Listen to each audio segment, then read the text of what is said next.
Buwis buhay si Lebron mga idol, grabing puso ang pinakita ng Lakers, talo na, nanalo pa.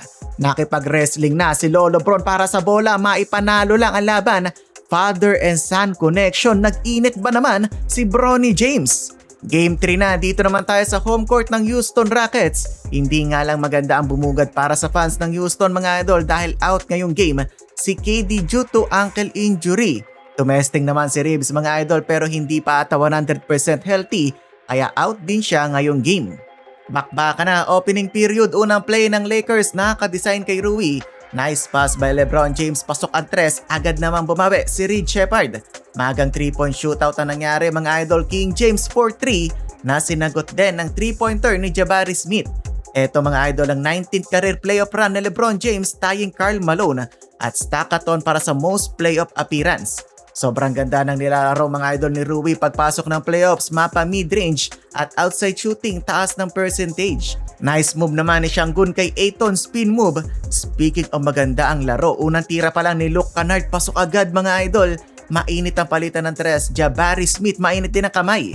Baliktad naman ang nangyari, si Ayton naman ang naglapas sa kanyang kampe. 6 of 6 ang panimula ni Rui mga idol, 17-13 lamang ang Lakers. Minsan na nga lang makashoot sila Arabia, hindi pa counted, offensive foul pa ayon sa official. Usapang counted ng bubulibol na si Baby Jokic, basket may kasama pang foul. Maagang na foul trouble si Jabari Smith Jr. na technical pa. Siya na sana yung papalit muna sa scoring ni KD. Pahinga muna si Dominaton, si Hayes naman mga idol ang nagpasiklab sa game na to. 4-minute mark, Smart, what a behind the back pass to Hayes, and 1 pa yon. Sumunod na possession Rui, siya na nga yung mainit ang kamay, naiwan pa sa corner, pasok na naman ng tres. Nagwawala ang LA sa home court ng kalaban, umuulan ng tres mga idol, dumagdag pa ng isa si Marcus Smart. 2 to go in the period, what a lob by Kennard, kala ko tira yun, pasa pala kay Hayes pero mas impressive yung pagkakasalo at pagkakadunk ni Jackson Hayes. Tuwang-tuwa ang buong bench, 11-0 run by Lakers. Nagka-momentum bagya ang Rockets pero pamatay sunog talaga ang dalawang to, Luke Kennard at Rui Hachimura na 16 points na at hindi pa nagmimintes mga idol. Ano kaya nakain ni Rui pagpasok ng playoffs? Naka-steal pa ang Japanese player at nasundan pa ng steal ni Marcus Smart. Muntik-muntikan pa makabuzzer beater si Kennard, niluwa lang ng ring, 39-32 lamang ang LA. Second period, mainit ang kamay talaga from downtown ni Jabari Smith Jr. Nakapukol lang 2 tres, may 12 puntos na. Grabe talaga yung vision ni King James mga idol, 45-38. 8-minute mark, paubos na ang shot clock, nakagawa pa ng paraan ng hari. Binording pa ang tira. Napabilib na lang si Lucas sa ginagawa ng 41 years old. 7-40, ayun na sa wakas, Bronny James unang punto sa playoffs. Pasok ang wing 3-pointer. Nag-init bigla ang father and son duo, LeBron lob to Bronny, reverse layup. Bronny is unconscious na mga idol, gumawa ng sariling 5-0 run. 57-43 tambak ang Houston. Abot tenga ang ngiti ni James Jr. sa kanyang ambag.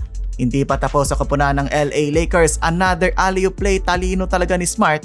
Nakascore na naman tuloy si Jackson Hayes. Naibaba na sana sa single digit ng Houston ang kalamangan ng Lakers, pero Kennard swabing-swabe na naman ang fadeaway, 63-52 halftime. Third quarter, lakas maka-highlight ni Marcus Smart, spin move at humang time pa sa ere. Yun lang, pagkatapos niyan, paunti-unting hinabol ng Houston ng Lakers, 10-2 run back-to-back basket ni Smith Jr. at two-handed slam ni Amen Thompson. 13 offensive rebounds para sa Houston, eto talaga yung dumadali sa Lakers. Naibaba pa nila Amen Thompson sa isa na lang lamang, 70-69. Buti na lang para sa Lakers, may konting init pa ang kamay ni Rui from downtown. Tinagdagan pa ni King James ang lamang sa kanyang wing 3-pointer. Ang third abante ng 5 ang Lakers, 80-75. Fourth quarter, nice cut ni LBJ, easy layup. Eto na si Jabari Smith Jr. back-to-back threes, tinirahan harap-harapan si Bronny. Habang ang big man Şengün nag-ala joker na sa kanyang move, dalawa na lang ang hinahabol ng Houston, 85-83. 7 to go, Lolo Bron mga idol, may tangan ng bola, inatake ang depensa ng Houston, basket, kalabaw lang talaga, natanda. Naitabla ni Amen ang laban, all 87. Kain naman kay Smart sa poste si Reed Sheppard. Dikit na ang laban mga idol, nakailang tie ang game.